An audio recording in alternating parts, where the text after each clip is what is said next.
Je suis sœur Caroline Marimbang, fille du 5 heures de Marie. Alors la Vierge Marie, c'est une mère, c'est ma mère.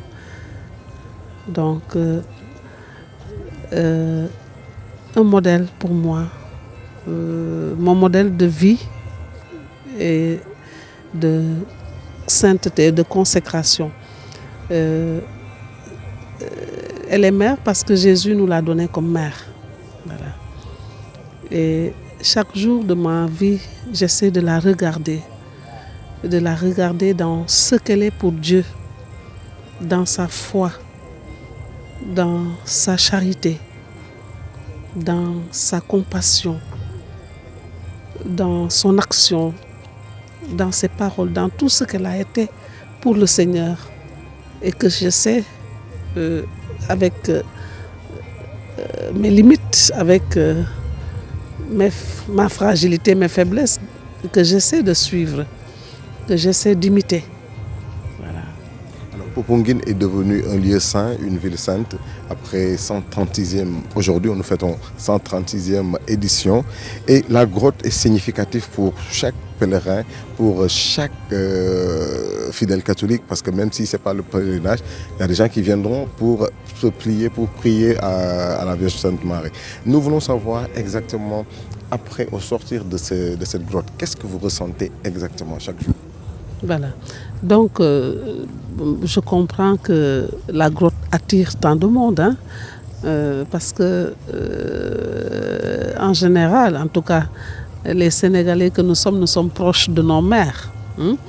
La maman compte beaucoup pour nous. Une mère compte beaucoup pour ses enfants.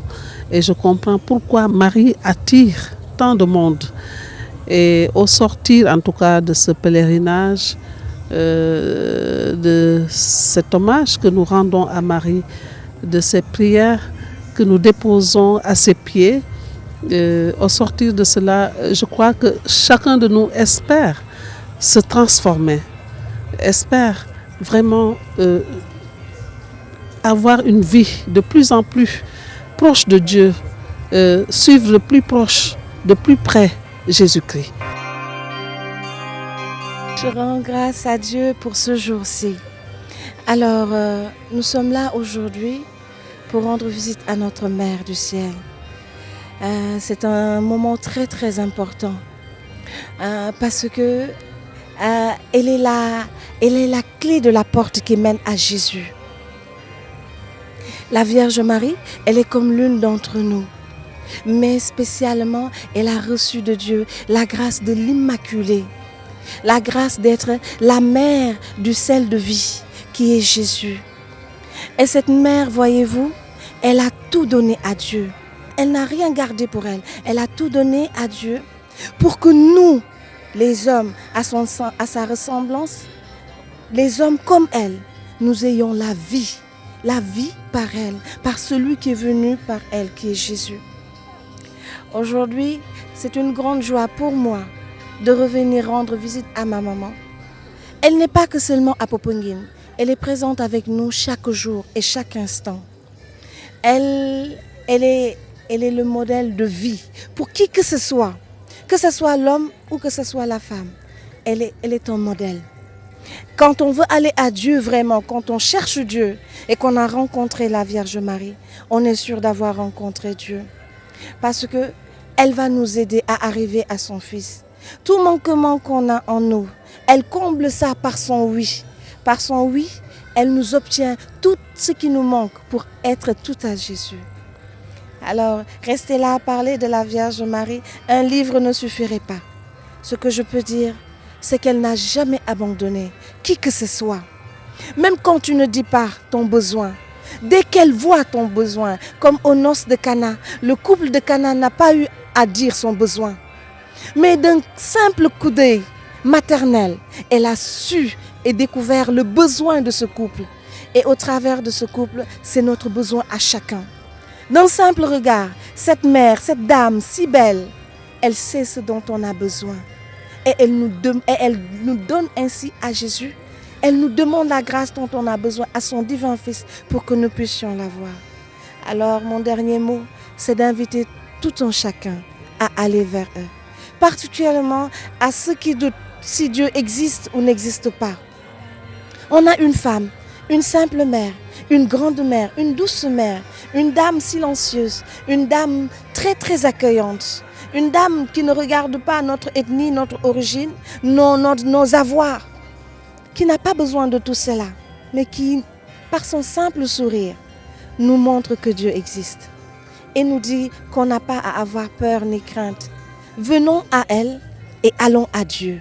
Ainsi nous gagnerons tout.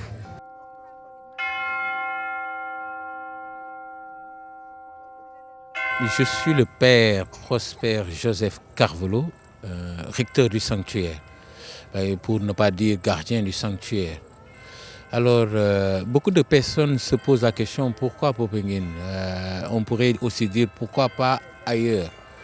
Mais le problème, c'est que celui qui a choisi Popenguine était certainement inspiré, et c'est le Monseigneur Picardat en 1888. Mais en venant de Guéréo, qui a vu le site qui était impressionnant. Je ne sais pas qu'est-ce qu'il a inspiré, mais c'est sûrement le Saint-Esprit qui a dû l'inspirer. Et comme on est dimanche Pentecôte, l'Esprit Saint nous conduira à la vérité tout entière. Alors en voyant le site, il a dit, mais pourquoi pas ne pas construire ici une église? Ce n'était pas au début une basilique. Une basilique a été érigée en 1992 par Jean-Paul II. Donc il a voulu tout simplement faire une église qui va regrouper les chrétiens de la commune, en tout cas de la localité. Et c'est comme ça que c'est parti. Alors pourquoi je dis que c'est inspiré sûrement de l'Esprit Saint, c'est 100 ans plus tard, 100 et quelques ans plus tard, nous nous voyons en train de se remémorer justement de ce pèlerinage avec plus des centaines de milliers de personnes. Ce qui est parti pour être une trentaine de personnes est devenu maintenant 100 à 200 000 personnes qui cheminent vers le sanctuaire marial de Popenguine pour vénérer la Vierge Marie et afin qu'elle puisse intercéder pour chacun d'entre nous. Alors c'est ça qui est beau. Il y a un mystère, le mystère de la Mère de Dieu, le mystère de la Vierge Marie et le mystère de Pentecôte. Parce que le pèlerinage de Popenguine tombe toujours avec le lundi de Pentecôte. On fête la descente de l'Esprit Saint sur les apôtres et par ricochet, le lundi, on fête la Vierge Marie. Et c'est ça qui est beau, justement. Donc ça veut dire qu'il y a une relation quelque part entre l'Esprit Saint et la Vierge Marie. Et effectivement, une relation très étroite. Parce que si on voit l'origine de tout, c'est l'incarnation. Et l'incarnation, l'Esprit Saint prend sous son ombre la Vierge Marie.